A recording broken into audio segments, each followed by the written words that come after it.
जय जय श्री कृष्णा।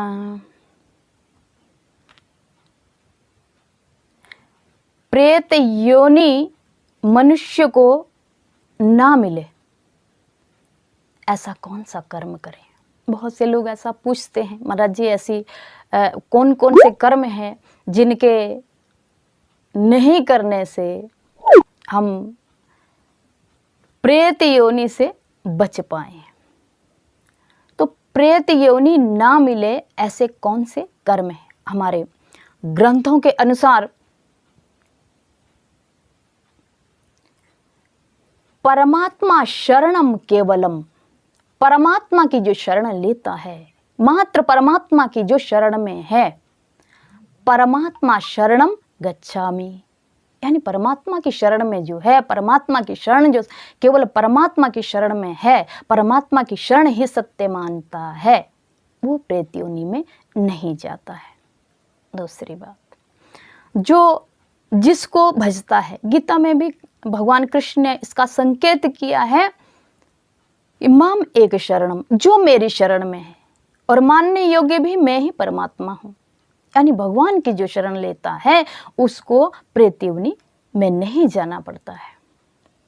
लेकिन यहाँ दुविधा होती है कि तीर्थाटनों का हमारे ग्रंथों में, शास्त्रों में भी उल्लेख आता है कि गया, काशी, प्रयाग, वृंदावन, हरिद्वार आदि तीर्थ स्थलों पर वास और निवास करने से तो मोक्ष बताया है।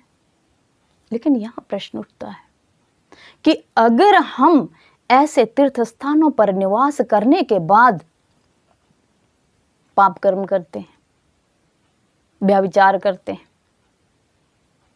धर्म के विरुद्ध कार्य करते हैं, अनन्य धर्म के विरुद्ध हम कार्यों को जब अपने आचरण में ढालते हैं और उन कार्यों को करते करते या तो एक बहाना लगेगा कि आप उस तीर्थ स्थान से कहीं दूसरी जगह पर जाओगे, तब आपका शरीर छूटेगा, आप प्रेत योनि में चले जाओगे, नहीं तो उसी स्थान पर रहते हुए, निवास करते हुए भी आप प्रेत योनि में ही जाओगे। भगवान की शरण जो लेता है, भक्ति और पूजने योग्य सिर्फ परमात्मा है। जो देवताओं को पूजते हैं वो स्वर्ग को प्राप्त होते हैं।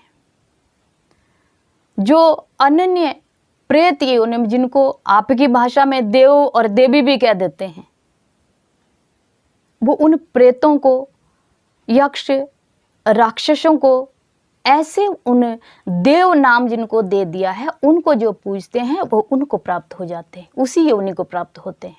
यही अटल सत्य है। और जो पितरों का पूजन करते हैं वो पितरों को प्राप्त होते हैं, पितरों के साथ चले जाते हैं। इसलिए सजग रहें, सतर्क रहें। जीवन में हर कदम ये संसार है, सतर्कता का विषय है जीवन। मनुष्य देह ये बड़े पुण्यों के बाद वो भी परमात्मा की कृपा, परमात्मा के अनुग्रह से प्राप्त होता है यह रथ।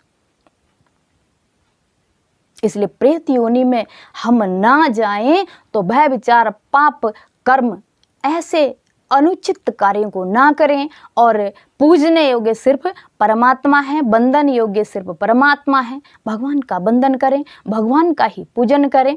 और दूसरे किसी को भी आप पूजते हैं तो जिसको आप पूजोगे आप वहीं उसी के लोग तक, उसी की जगह तक वही उसी को प्राप्त होते हो।